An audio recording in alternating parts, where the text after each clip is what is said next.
Hello guys, இன்னைக்கு big pass அவர்கள் சரியான கோவத்தில் இருந்தாப்புல. கோவத்தில் இருந்தது மட்டும் இல்லாமல் எக்ஸ் கண்டஸ்டன்ட்டுகளாக நிறைய பேர் வந்திருந்தாங்களே, வந்தது மட்டும் இல்லாமல் ஒவ்வொரு கண்டஸ்டன்ட்டையும் பிடிச்சி வருன்னு வறுத்துட்டு இருந்தாங்க.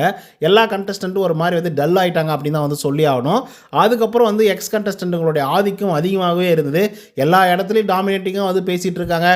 உன்னை பற்றி எனக்கு எல்லாமே தெரியும், நீ இப்படி பேசின, அப்படி பேசியிருந்த, இது வெளியே இப்படி கன்வெர்ட் ஆகிருக்கு அப்படிங்கிற மாதிரி பார்த்தீங்கன்னா எல்லாரும் சொல்ல ஆரம்பிச்சிட்டாங்க.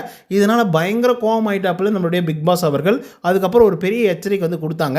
அதெல்லாம் என்ன அப்படிங்கிறத பற்றி இந்த வீடியோவில் பார்க்கலாம். ஸோ இதை பார்க்குறதுக்கு முன்னாடி நம்மளோட சேனலை சப்ஸ்கிரைப் பண்ணாதவங்க சப்ஸ்கிரைப் பண்ணி வச்சுக்கோங்க. லைக்கை போட்டு வீடியோ பாருங்கள். வாங்க இன்று வீடியோக்குள்ள போகலாம். எக்ஸ் கண்டஸ்டன்ட் இருக்காங்க இல்லையா, இதுக்கு முன்னாடி சீசன்கள் இருந்ததை விட இந்த சீசனில் ஒரு மிகப்பெரிய அட்வான்டேஜ் அவங்களுக்கு கொடுக்கப்பட்டது. அது என்ன அப்படின்னு பார்த்தீங்கன்னா, நீங்கள் உள்ளர கெஸ்ட்டாக மட்டும் வர்றது கிடையாதுங்க. நீங்கள் ஒரு காம்படிட்டராக இதில் பங்கேற்கலாம். இந்த வாரம் முழுக்க காம்படிட்டராக பங்கேற்கிறது மட்டும் இல்லாமல் நீங்கள் 2 கண்டஸ்டண்ட்டை ரீப்ளேஸ்மெண்ட்டும் பண்ணலாம். ஸோ அதனால் மிகப்பெரிய ஒரு பவர் உங்ககிட்ட கொடுக்குறோம் அப்படின்னு சொல்லி ஒவ்வொரு எக்ஸ் கண்டஸ்டன்ட்டையும் உள்ளர அனுப்பிச்சுட்டு இருந்தாங்க. அந்த விதத்தில் 8 கண்டஸ்டன்ட் உள்ளர வந்திருந்தாங்க. ஏன்னா 8 பேர் பார்த்தீங்கன்னா வீட்டுக்குள்ளே இருந்துட்டு இருக்காங்க. ஸோ 8 vs 8 அப்படின்னு சொல்லி போக போகுது அப்படிங்கிறது நமக்கு நல்லா தெரியும். ஆனால் எக்ஸ் கண்டஸ்டன்ட் உள்ளே வந்த உடனே ஒவ்வொரு கண்டஸ்டன்ட்டையும் பிடிச்சி வருன்னு வறுத்து எடுத்துட்டு இருந்தாங்க. அவங்களுக்கு என்ன பண்ணுறதுனே தெரியல. ஏன்னா ஓவர் டாமினேட்டிங் ஆகிட்டாங்க எக்ஸ் கண்டஸ்டன்ட் ஒரு லெவலுக்கு மேலே. டே, உன்னை பற்றியெல்லாம் எனக்கு தெரியல, நீ அந்த இடத்துல அப்படி பேசின, இந்த இடத்துல இப்படி பேசின, உன்னோட கேரக்டர் இதுதான், அப்படி தான், இப்படி தான் அப்படின்னு சொல்லிட்டு ஒவ்வொருத்தரை பற்றியும் சொல்லிட்டு இருக்கும்போது, அதே மாதிரி வெளி உலகத்தில் இவங்களை எப்படி பார்க்குறாங்க, இவங்க அடித்த கமெண்ட்ஸ் எந்த மாதிரி ரீச் ஆகிருக்கு, இது நெகட்டிவாக போயிருக்கா, பாசிட்டிவாக போயிட்டுருக்கா, அப்படி இப்படி லொட்டு லொசுக்கு அப்படி இப்படி எல்லாம் சொன்ன உடனே செம்ம காண்டாயிட்டாப்புல நம்முடைய பிக் பாஸ் அவர்கள்.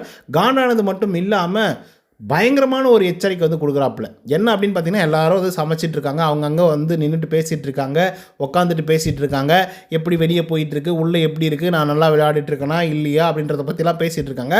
அப்போ பிக் பாஸ் அவர்கள் ஒரு மிகுந்த பெரிய அளவில் ஒரு அனௌன்ஸ்மெண்ட் கொடுக்குறாப்புல. அது என்ன அப்படின்னு பார்த்தீங்கன்னா, இது பாருங்கள் எக்ஸ் கண்டஸ்டன்ட், நீங்கள் வந்துட்டீங்க, இதுக்கப்புறம் வெளி உலக வாழ்க்கையில் நடக்கக்கூடிய விமர்சனங்களை பற்றியோ இல்லை வெளி உலகத்தில் நடக்கக்கூடிய விஷயங்களை பற்றியோ உள்ளார நீங்கள் சொல்லவே கூடாது.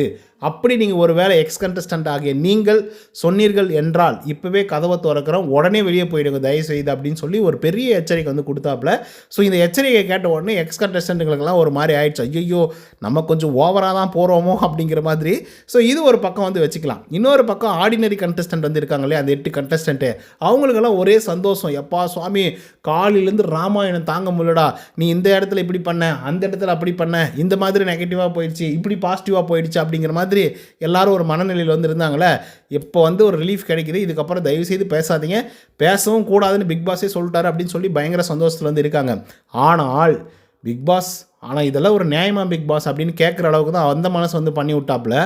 ஏன் இது சொல்கிறோம் அப்படின்னு பார்த்தீங்கன்னா, காலையில் ஃபஸ்ட்டு கண்டஸ்டன்ட், அதாவது எக்ஸ் கண்டஸ்டண்ட்டாக வந்தாங்கல்ல சுனிதா, அதுக்கப்புறம் வர்ஷினி வெங்கட், அவங்க வந்தாப்பிருந்தே வெளி உலகத்தில் என்னென்னலாம் நடக்குது அப்படிங்கிறத பற்றி தான் உள்ளே டிஸ்கஸ் பண்ணிவிட்டு உக்காந்துட்டு இருக்காங்க.